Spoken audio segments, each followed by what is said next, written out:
might be staring at a future UFC heavyweight champion, Francis Ngannou, ladies and gentlemen. UFC की heavyweight division में compete करने वाले the predator Francis इंगानू न सिर्फ UFC के बल्कि वर्ल्ड के हार्डेस्ट पंचर हैं, जिनके एक पंच की फोर्स 1,29,000 यूनिट्स है और ये अपने इस 2.5 किलो के पंच से UFC के कई ग्रेट फाइटर्स को ढेर कर चुके हैं। 15 विक्ट्रीज एंड 3 लॉसेस के साथ इंगानू इस वक्त हैवीवेट डिवीजन में नंबर 1 रैंक हैं, जिन्होंने अपनी last 4 fights first round knockout के जरिए जीती हैं, जिनका total time just 2 minutes and 42 seconds है। इंगानू अब 27 मार्च को UFC 260 में एक बार फिर हैवीवेट चैंपियन स्टीपे म्यूचिक को फेस करने वाले हैं। म्यूचिक ही वो फाइटर हैं जिन्होंने इंगानू को इनके UFC करियर की पहली लॉस दी थी और अब ये अपनी गेम एक खतरनाक लेवल तक इम्प्रूव करने के बाद अपना रिवेंज और हैवीवेट टाइटल दोनों लेने के लिए पूरी तरह से रेडी हैं। मैं हूं सिमाप और आज हम UFC के स्कैरिएस्ट गाय फ्रांसिस इंगानू के करियर की हाइलाइट्स देखेंगे और ये भी देखेंगे कि ये हार्डेस्ट पंचर 27 मार्च को स्टीपे के लिए कितना खतरनाक साबित हो सकता है। तो चलिए शुरू से स्टार्ट करते हैं। इंगानू एक अफ्रीकन कंट्री कैमरून में एक स्ट्रीट फाइटर के घर पैदा हुए, जहां अपनी गुर्बत की वजह से इन्होंने सिर्फ 10 साल की उम्र में ही एक रेत की कान में काम शुरू कर दिया। स्ट्रीट फाइटिंग इन्हें काफी मोटिवेट करती थी, लेकिन अपने फादर की as a street fighter negative reputation होने की वजह से ये कुछ पॉजिटिव करना चाहते थे, जिसकी वजह से इनका रुझान बॉक्सिंग की तरफ होने लगा।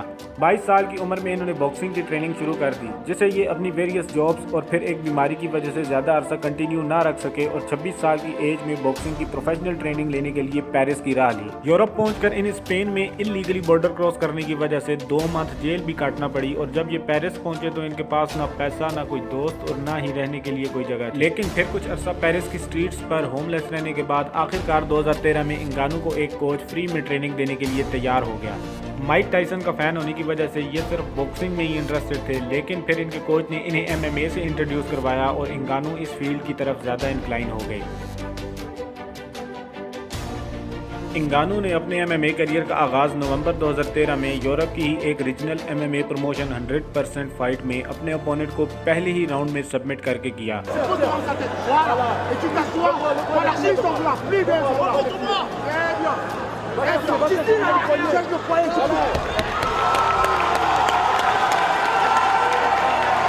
ये विक्ट्री इनके करियर का एक अच्छा स्टार्ट था, लेकिन 2 वीक के बाद होने वाली अपनी नेक्स्ट फाइट ये यूनानिमस डिसीजन से हार गए।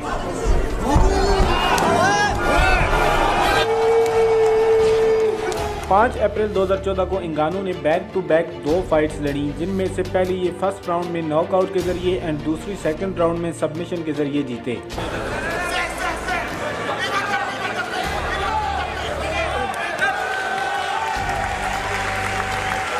इनकी नेक्स्ट फाइट सितंबर 2014 में लूक एंजेलिका से हुई, जिसे इन्होंने सिर्फ 44 सेकंड में ही स्टैंडिंग गिलोटिन चोक के जरिए फिनिश कर दिया।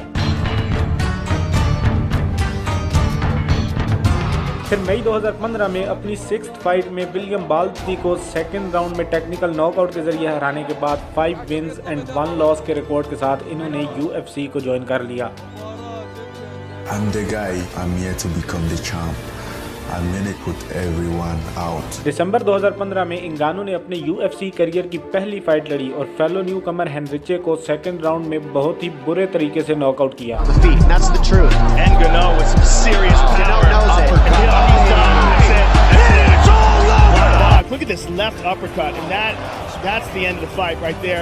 UFC में इनकी सेकंड फाइट भी एक न्यू कमर कर्टिस ब्लेड्स के साथ थी। इस मैच में इंगानू के पंचेस की वजह से कर्टिस की आंख के नीचे एक डीप कट लग गया, जिसकी वजह से सेकंड राउंड खत्म होने पर डॉक्टर्स ने इस मैच को वहीं स्टॉप करवा दिया और इंगानू ये मैच टेक्निकल नॉकआउट से जीत गए। UFC में इंगानू की थर्ड फाइट भी एक न्यू कमर बोयान मिहोलोविच के साथ थी, जिसे इन्होंने पहले ही राउंड में टेक्निकल नॉकआउट के जरिए हरा दिया।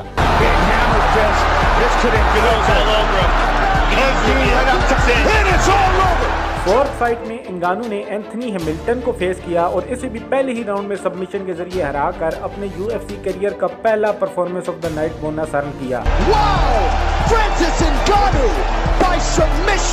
फिर जनवरी 2017 में फॉर्मर हैवीवेट चैंपियन एंड्रे अरलोस्की को फेस किया और इंगानू ने अरलोस्की को भी पहले ही राउंड में नॉकआउट करके अपना second consecutive performance of the night bonus हासिल किया। Dude, flying backwards to the canvas. This man is scary. इंगानू का नेक्स्ट मैच जूनियर दो सांतोस से फिक्स था, बट उसादा वायलेशन की वजह से दो सांतोस मैच से आउट हो गए और इंगानू ने इवेंचुअली 2 दिसंबर 2017 को UFC 218 में अपने अब तक के सबसे बड़े चैलेंज एलिस्टर ओवरीम को फेस किया। ओवरीम उस वक्त अपने कैरियर के प्राइम पर था, लेकिन इंगानू ने ओवरीम को भी पहले ही राउंड में इतने बुरे तरीके से नॉकआउट किया कि ये नॉकआउट अब तक UFC का one of the greatest and most brutal knockouts में से एक माना जाता है। इस ब्रूटल विक्ट्री ने इंगानू को टाइटल फाइट का चैलेंजर बना दिया और इंगानू ने अपनी नेक्स्ट फाइट अगले ही मंथ जनवरी 2018 में UFC 220 में हैवीवेट चैंपियन स्टीपे म्यूचिक के साथ लड़ी। इंगानू के कोच के मुताबिक इंगानू इस फाइट के लिए ओवर कॉन्फिडेंट हो गए थे, जिसकी वजह से वो प्रैक्टिस पर भी ज्यादा ध्यान नहीं दे रहे थे, क्योंकि उन्हें लगने लगा था कि वो इस मैच को भी आसानी के साथ जीत कर चैंपियन बन जाएंगे, लेकिन ऐसा हुआ नहीं और 5 राउंड तक चलने वाली इस फाइट को इंगानू यूनानिमस डिसीजन से हार गए। Strategy that truly paid off. Francis Ngannou just did not have an answer. He was tough to get up, but just wasn't able to do it efficiently. इंगानू पर इस लॉस का बहुत बुरा असर पड़ा और इंगानू ने काफी अरसा डिप्रेशन में गुजारा, जिसकी वजह से अपनी नेक्स्ट फाइट में डेरेक लुइस के खिलाफ भी ये कुछ अच्छा परफॉर्म नहीं कर पाए और इस 3 राउंड्स की फाइट को भी यूनानिमस डिसीजन से हार गए, क्योंकि इस फाइट में दोनों ही फाइटर्स ने एक दूसरे को नॉकआउट करने की कुछ खास कोशिश नहीं की। इस वजह से UFC के फैंस की तरफ से इस फाइट को स्नूज फेस्ट का नाम दिया गया, यानी इंतहाई बोरिंग। 24 नवंबर 2018 को UFC फाइट नाइट 141 के मेन इवेंट में इंगानू ने एक बार फिर से कर्टिस ब्लेड्स को फेस करना था। ब्लेड्स इस फाइट में फेवरेट थे, क्योंकि वो अपने पूरे करियर में की गई 17 फाइट्स में से जस्ट एक फाइट हारे थे और वो भी डॉक्टर स्टॉपेज से। तो ये फाइट इंगानू से ज्यादा ब्लेड्स के लिए इम्पोर्टेंट थी, क्योंकि वो इंगानू से अपनी इकलौती हार का बदला लेकर खुद को UFC का one of the top heavyweight साबित करना चाहते थे। लेकिन इंगानू ने ब्लेड्स को जस्ट 45 सेकंड्स में नॉकआउट करके UFC में अपना शानदार कमबैक किया। इस विक्ट्री के लिए इन्हें तीसरी बार performance of the night bonus दिया गया। फिर फरवरी 2019 में इन्होंने फॉर्मर चैंपियन केन वेलास्किस को फेस किया और केन को भी पहले ही राउंड में सिर्फ 26 सेकंड्स में नॉकआउट कर दिया।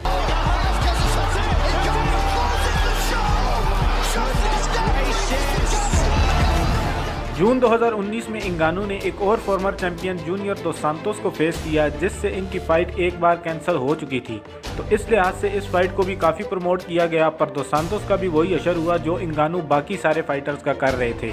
इंगानू ने दो सांतोस को भी पहले ही राउंड में नॉकआउट करके ये फाइट भी जीत ली और इस विक्ट्री के लिए इंगानू को उनका चौथा performance of the night bonus मिला। इंगानू का नेक्स्ट मैच अनडिफीटेड जार्जिनियो रोजनस्ट्राइक के अगेंस्ट 28 मार्च 2020 के लिए स्केड्यूल्ड था, जो कि कोविड-19 की वजह से पोस्टपोन हो गया और इवेंचुअली 9 मई 2020 को UFC 249 में हुआ, जहां इंगानू ने रोजनस्ट्राइक जैसे टफ अपोनेंट को भी जस्ट 20 सेकंड्स में नॉकआउट करके उन्हें उनके MMA करियर की पहली शिकस्त दी और साथ ही 5वीं बार performance of the night bonus earn किया।